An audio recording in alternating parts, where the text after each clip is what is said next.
Well, then you signed Lady Gaga. Yeah, that was... Which was just out of here. That was probably the biggest blessing I've had in the business. And I thank Jimmy Iovine for that, because he threw me a bone on a huge level. She ultimately left. Well, right? yeah. Or did the contract expire? Or No. Actually, no, it wasn't that. It was like, it was more of a business and okay, it's only but so far you could take somebody, and you can't be selfish. And I took her as far as I thought I could take her. I took her musically as far as I thought I could take her. Mm-hmm. And at that moment, that's when Jimmy Iovine offered me to buy my stake and share in it. Oh, so Jimmy Iovine bought out your shares of Lady Gaga. Right. So how many millions was that? It was good enough to allow me to invest. You know? In the tens of millions? It was after that sale I became an investor. Was it in the tens of millions? It was after that sale I became an investor. Because she was the biggest thing in the world. No, the biggest thing in the world. Yeah. And one thing I learned in business, you capitalize at the peak. True. Because I could have been selfish and try to hold on and lag on to her and say, no, I'm not letting her out of the contract, or I'm not buying or selling any of my shares. Yeah, I mean, I see this happen all the time, and you see how that ends up. Mm-hmm. But she was more like my little sister, and I wanted her to expand to a beyond of where, because I know no matter how or where she goes, my legacy and her is already attached. So the value was already, to me, I already had gotten the value of it. And I really wanted her to expand to be her own person and do what she ultimately wanted to do without no ties and attachments to me. Yeah, and you were also on arguably her biggest record, Just Dance.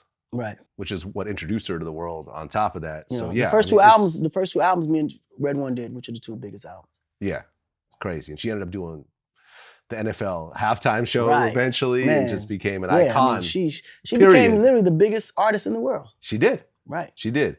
I guess you actually had a chance to sign Drake at one point, and you passed up on him. Oh, no, well, yeah, because Cardinal Official brought him to me back in 2005, I think it was. Mm-hmm.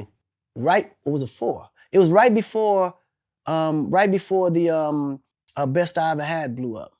Because at the time it was like more mixtape-ish, you know? Mm-hmm. And at the time, believe it or not, Drake sounded more like Eminem. Really? Yeah, with that demo that I heard, he was sounding more like M. But I think that was around the time when that's every artist developing, you know? And you can see the difference between that demo and Best I Ever Had. It was completely different. He was with Wayne by that time, right? Huh? Best I Ever Had. Best I Ever Had was when everybody was after him. Oh, so he had at that signed time, Young he Money hadn't quite at that point? signed. Oh, okay. He was negotiating with everybody. There was like this huge bidding war. Yeah. And that's when Cardi was like, nigga, I told you this nigga was gonna be the shit. I said, well, shit, reach out. He said, you can, but the lowest bid right now is $1 million. I said, shit, I ain't got $1 million. Yeah, no, I remember speaking to Gabi at SRC, and they had a chance to sign him also. Yeah, I think everybody had a chance to sign him. I think they had like 500,000, and he wanted 800, and it just. Yeah, Sylvia Rome had the biggest chance to sign it because but you know, Motown, but at the time she had Trey songs, and she felt like Trey was just gonna be the biggest thing ever. I think Trey tried to sign him also. Man, everybody tried to sign Everybody tried to sign him. Man, listen, bro. Out of all the artists today, Drake to me, he is worth what every single fucking penny. Oh yeah. Every single penny. That motherfucker's genius, bro.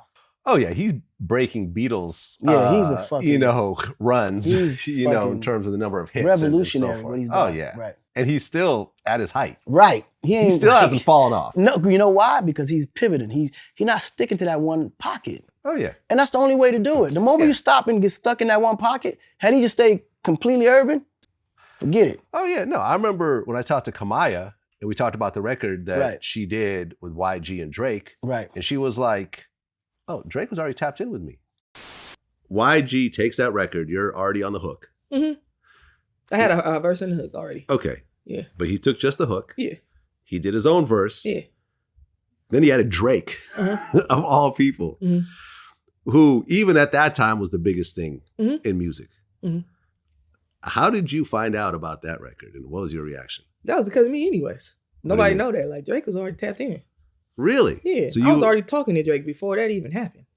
Really? Yeah, YG just hit him like, I'm about to sign her. He was like, I fuck with her, I'm gonna do it. Because me and him was already tapped in on our own accord. Right. He had already been following my underground Oakland movement and was already Back DMing then. me and everything. Drake is so in tune. No, he get I it. remember hanging out with Giggs in the UK after our interview. He's like, no, Drake calls me all the time. He just loves the music. Right. You know, and He get it. so he's a doing music UK guy. shit. Yeah, he's really He's a music guy. guy. You know, I think that's a lot of what we have in common. That's why he's such an amazing businessman too.